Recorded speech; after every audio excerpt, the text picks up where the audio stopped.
I haven't done a video in a hot minute, so I apologize if this is going to be chaotic. I don't know how to behave in front of the camera anymore. It's late. Lighting is probably a catastrophe. I'm warm and everything else, but there's a reason why I wanted to do this video this time. And I thought it's a great reason to do another video after half a year now.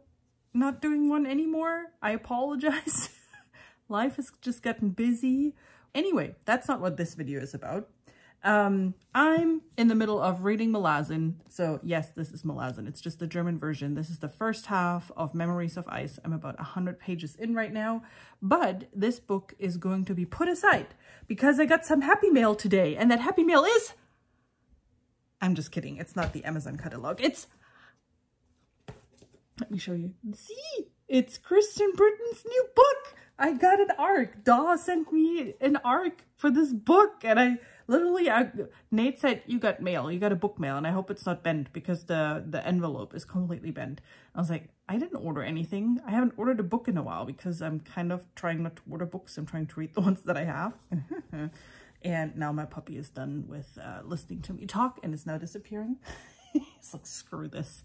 I was like, what is this? And then the address was some like customer support or something. It didn't say anything, DAW Books or whatever. And then this book showed up. I'm like, I can't. I was literally, I can't even keep my spit in my mouth. I was literally jumping up and down and just squeaking and like, listen, I'm nearly 40 years old. I can squeak, believe me. Like, I can behave like a teenager. It's totally fine.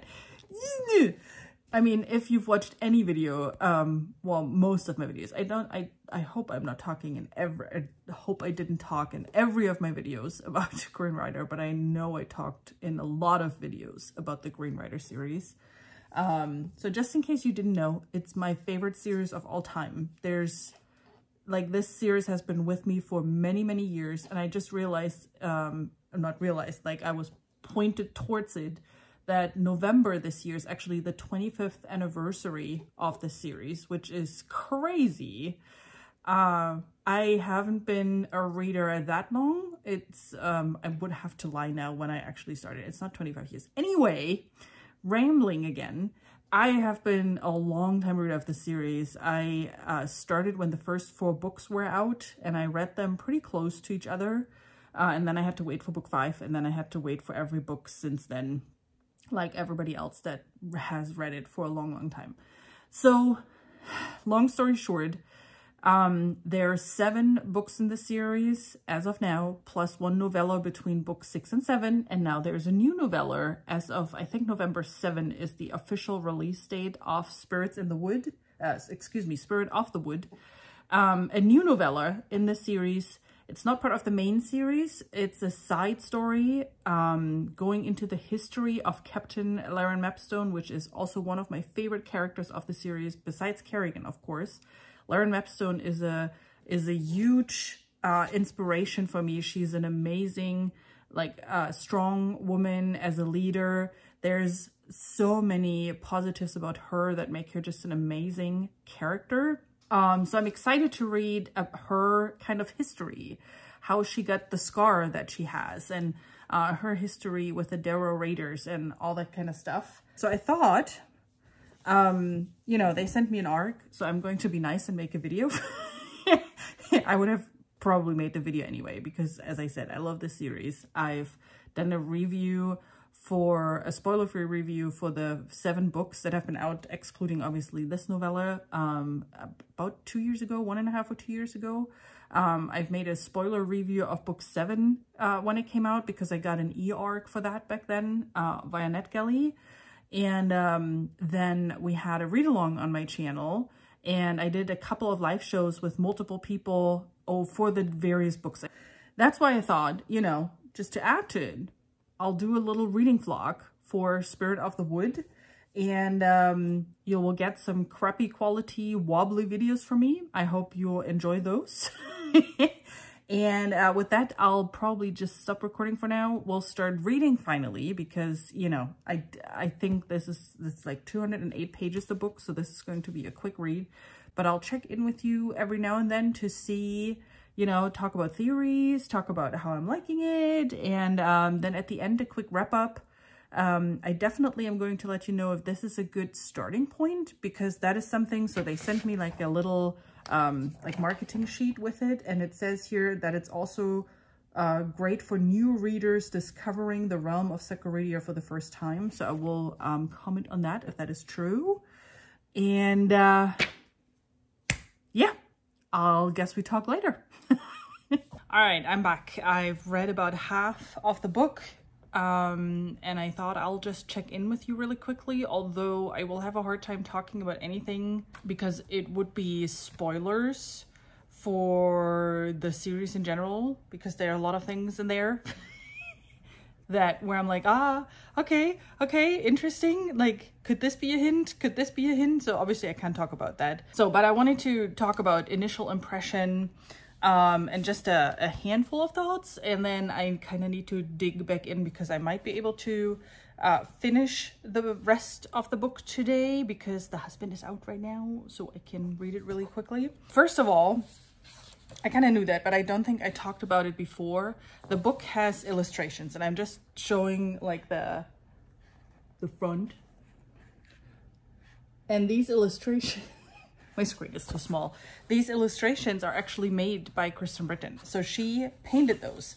And I knew that she is artistically inclined. Is that how you say that? Because the map, I've seen that before in other books, and I knew she painted that map. My favorite picture so far is this one here. Like, other than the one that I showed you first with the squirrel, because I love squirrels. But this one is one of my favorites so far. He is just an amazing character, and I'm glad we get to see a lot of him in this particular book. Okay, so first impressions.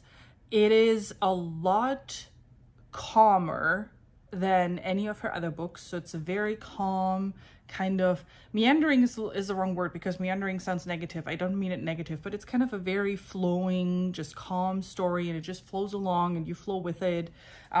That's not necessarily typical for her. So if you start with this book, and so far I haven't necessarily seen a reason why you couldn't read this first before diving into the Green Rider series, other than you're just missing a bunch of things, right? Because there's a lot of references to the history and other stories and characters that you just wouldn't know yet. But other than that, I mean, it's not inaccessible, if that makes sense. But other than that, I mean, it's very typical her in a lot of senses. It is very reminiscent of Green Rider. So the first book, the main character here, Tevin, that we are following, has some similarities to Kerrigan, the main character of the actual Green Rider series. So it's really interesting to see that, and kind of seeing a similar story packaged slightly different and just a little bit slower because Kerrigan's first book, or Kerrigan's first part of the story, was not slow. One thing to know about the Green Rider series, she is a nature lover. Like, if you follow her on Instagram, you see that she lives in Maine in the middle of nowhere, and she loves nature in general. And you can really feel that in the book. Like, this feels like a fun project for her to just describe her forests, and she's doing an amazing job with that. And I love the squirrels. So if you're rated, you know that, because I have squirrels just like that. I can't talk to mine. But I have very expressive squirrels in my backyard that get especially expressive when I forget putting the peanuts out. So I feel those. I love them. They're adorable. So I think I'll leave it as that, just to be careful to not accidentally say something that could be considered a spoiler of the series. Again, as I said, I keep that to the end. And I will just finish this book real quick, and then we can talk about that. Hey everyone, final check-in. I finished the book a couple of days ago, and I wanted to share my completed thoughts about Spirit of the Wood right there, including my entire Kristin Britain collection over here, as you can see. Of course, I had to pick this spot, even though I'm going to be a little bit more wobbly here than I am on the couch. I'm starting with a couple of non-spoiler thoughts now that I finished the book. And I will keep some spoiler thoughts for the very, very end, but I'll let you know when I get there. Okay, so non-spoiler thoughts. It's a cute novella. It's a great entry in the series. It's a fantastic view for Lauren Mapstone, who is one of the main characters in the series, not the main character, but she is an important character in the series. And a character that I always loved and thought was really well written and really carefully constructed, if that is a word for a character. And I'm glad we got to learn more about her, even though the book itself is technically not, I mean, it's about her, but it's not her telling the story. It's a different writer that we get to know in the story. It is calmer than her usual books. So if you've read the main books in the series, they are full of action, they're full of dread, there's so much happening, so many emotions. This book is a lot calmer and quieter, and generally the journey, even though like it is a tricky situation they're in, generally feels calmer and quieter than her usual books. From a writing style perspective, I find there are some things you'll find in the novella that I love from, by the way, there's a scroll out there, and scrolls are really important in the books, and there's a scroll sitting, hang on. Do you see the scroll there? It fits. Quick interlude, yeah, I'm sorry. But I just saw it jumping there and it fits so nicely to the story, so I had to just quickly record it, probably super crappy quality. Where was I? Writing style. So there are a lot of great things she has done in this novella that I love about her. So I love her character work. Generally, character interaction is awesome. The way she describes the animal companions and the scrolls in the book, hence scroll, is fantastic. And it's, you can only love these creatures and root for them and, you know, smile when they are on the page and whatnot. And that's just what she's really good at. And I'm really loving that she did it in this book. What I'm missing though is she is also really good at describing scenery in a, mouth-watering is the wrong word, but I can't think of the right word right now, but in a really mouth-watering way. And that's what I love about the main series. It's a bit missing here, even though it is playing in a great forest, and there are some scenes here where I would have loved just more of her typical forest magic in words, even though there was one scene where it kind of, you know, like said hello for a short second, but generally I think she does a better job at that in the main series, in the books in the main series. Okay, so one aspect that I want to talk about as well is it is said in some of the marketing blurb that this would be a good entry point for the series. And after finishing it now, honestly, I'm a bit torn on that one. And I'm torn probably mostly because I'm just so ingrained in the series. I've read it so often, so it's hard for me to pluck out all that information in my head and then say, oh yeah, no, you're fine, you're not being spoiled. One thing to note is it's better if you've read the series to the point, because there are a lot of little Easter eggs and there's just a lot of name dropping that you wouldn't necessarily know otherwise. If you are a reader who can just deal with it and be like, okay, I don't know anything about the city she just mentioned or about the person she just mentioned, this is fine. I think it adds a lot more to the novella though, if you have that background. So that's number one. Number two is, there is, closer to the end, there is a scene where she basically summarizes the happening of the first 7 books in like a 2-page, very high-level summary. So it's not that she goes into any detail or, you know, explains the ifs and whens and whatnot, but she's essentially telling you what you only learn otherwise after reading all the 7 books and puzzling some things together. So it takes a little bit the fun out of that, maybe. Again, this is, remember that I'm saying this out of a view of I've read all of these 7 books multiple times, and I know what happened. I know what I as a reader went through, and it's great to get that quick summary, but I wonder if I would read that summary first and then read the 7 books, if I would enjoy the reveals as much. Does that make sense? I don't know. So I'm torn on recommending it for new readers. I think you're better off reading Green Rider, the first book in the series, first. It's double the length, so it's roughly, I mean, this is about 200 and a little bit, and Green Rider's I think 400 and a little bit, so it's not that much more.